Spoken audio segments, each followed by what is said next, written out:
Assalamu alaikum wa rahmatullah. Na wannan gida muna muku fatan alkhairi da fatan kowa yana cikin ƙoshin lafiya. Yan uwa, yau ma mun zo muku da sirri na mallaka. Mun zo muku da laƙani na mallaka mujarrabi da yardar Allah. Wannan sirrin mallakar na 'yan mata ne. Dukkan mace budurwa da kike da saurayi, kina son saurayin nan naki, amma kuma shi saurayin naki sai kika ga baya wani son ki, bai wani damu da ke ba, yana jajja miki aji, yana jujjuya miki baya. To in har kina so ki mallake saurayinki, in har kina so ki janyo hankalinsa kanki, in har kina so ki janyo ra'ayinsa zuwa gare ki, to ki amfani da wannan sirrin mallakar.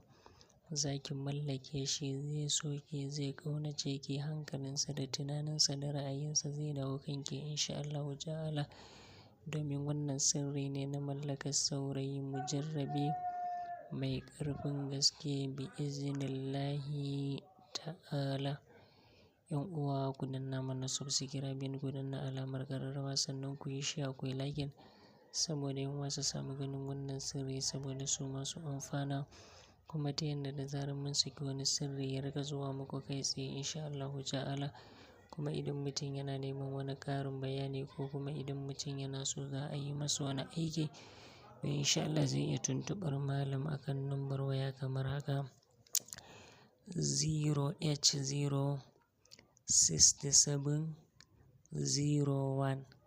08067013031.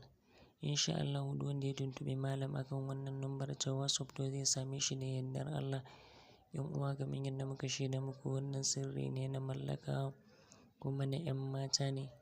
Dukkan mace budurwa in dai kina da saurayi kuma kin tabbata tsakaninki da Allah kina son saurayin nan naki ne da aure, kin tabbata tsakaninki har ga Allah kina son sa ne za ki aure shi, to amma shi saurayin naki sai kika fahimci baya wani son ki, bai wani damu da ke ba, yana jajja miki aji, yana jujjuya miki baya. In kin kira shi a waya ma baya ɗauka, ko in kin mar magana a WhatsApp ma baya kula ki, ko kuma yana dai nuna miki irin baya wani son ki, to ke ɗin kuma kina son sa. To in har kina so ki mallake saurayin nan naki, in har kina so ki janyo hankalinsa kanki, in har kina so ki janyo ra'ayinsa zuwa gare ki, ki amfani da wannan sirrin mallakar. Za ki mallake shi, zai so ki, zai ƙaunace ki, hankalinsa da tunaninsa da ra'ayinsa zai dawo kanki insha Allahu ta'ala. Ko kuma ke ce mace budurwa, kina da saurayi, kina soyayya da saurayinki, kina son sa, shi ma yana son ki, amma kuma kin yi da shi ya aiko iyayensa wajen iyayenki domin a zo a ƙulla magana, amma ya ƙi.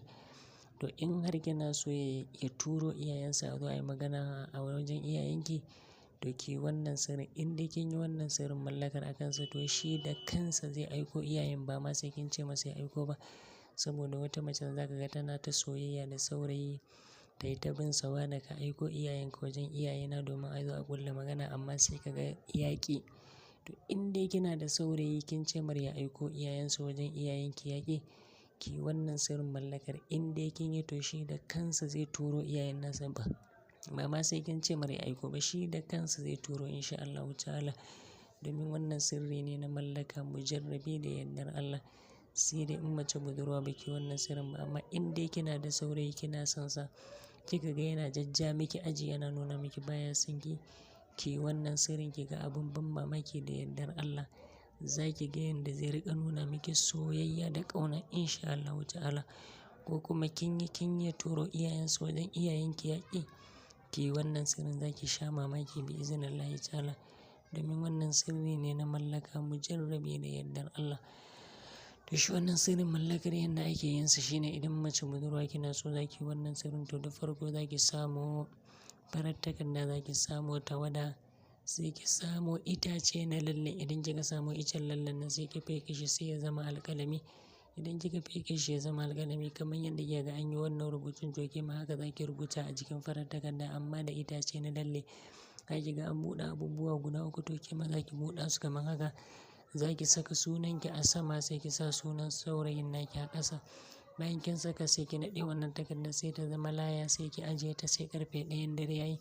Idan ƙarfe 1 dare ne sai ki tashi sai ki alwala sai ki zo ki sallar nafila raka'a biyu. Raka'ar farko za ki karanta Fatiha sai ki karanta suratu Yasin. Raka'a ta biyu ma za ki karanta Fatiha sai ki karanta suratu Yasin. Bayan kin yi sallama sai ki istighfari 100, la ilaha illallah 100, salatin annabi 100.